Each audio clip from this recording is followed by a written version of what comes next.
Conosco, duas boas-vindas agora a Karina Calandrin, que é doutora em Relações Internacionais e em Questões do Oriente Médio, também ao vivo com a gente na sequência dessa cobertura especial. Karina, obrigado pela sua presença aqui com a gente. Boa tarde.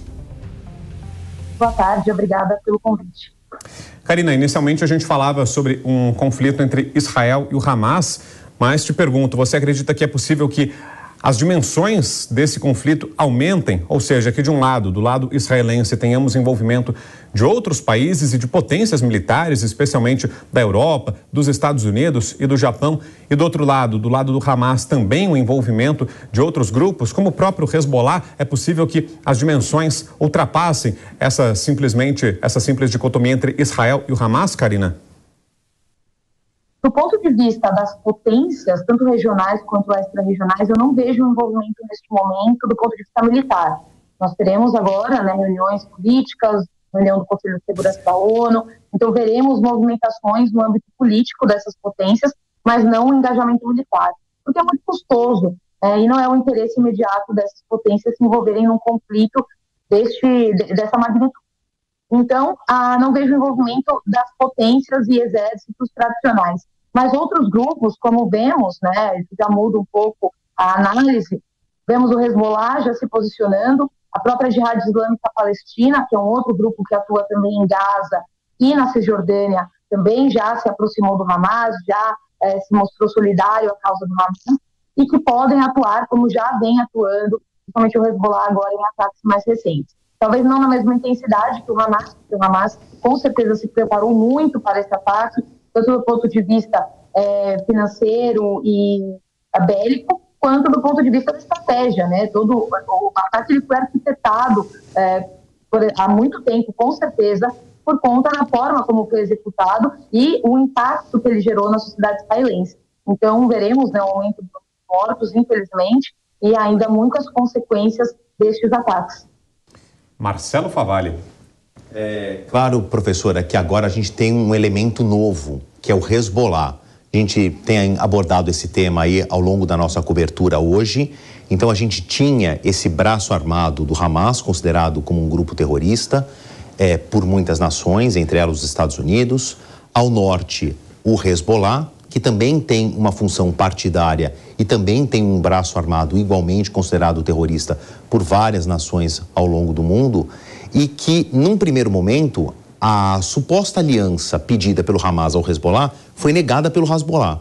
Mas neste domingo já houve uma ação do Hezbollah, aproveitando supostamente uma brecha na segurança do norte, uma vez que as defesas de Israel estão olhando para o sul, na faixa de Gaza, e houve disparos do Hezbollah contra o território israelense e uma resposta dos israelenses, primeiro movimentando tanques, também com contra-artilharia. Este terceiro elemento, o Hezbollah, como é que ele vai mudar essa balança na leitura da senhora? Muda bastante. Isso até por questão da própria geografia de Israel. Infelizmente, nós vimos os ataques no sul, que afetaram muitos civis, mas ainda é uma região com uma menor densidade populacional do que o norte de Israel. A maior parte das comunidades e da concentração de pessoas fica mais ao norte de Israel, muito por conta também do clima. A região sul de Israel é uma região desértica. O norte de Israel já tem um clima mais ameno. Então, a região de fronteira próxima ao Líbano, onde o Hezbollah tem sua sede, é uma região mais densamente povoada de Israel do que o sul.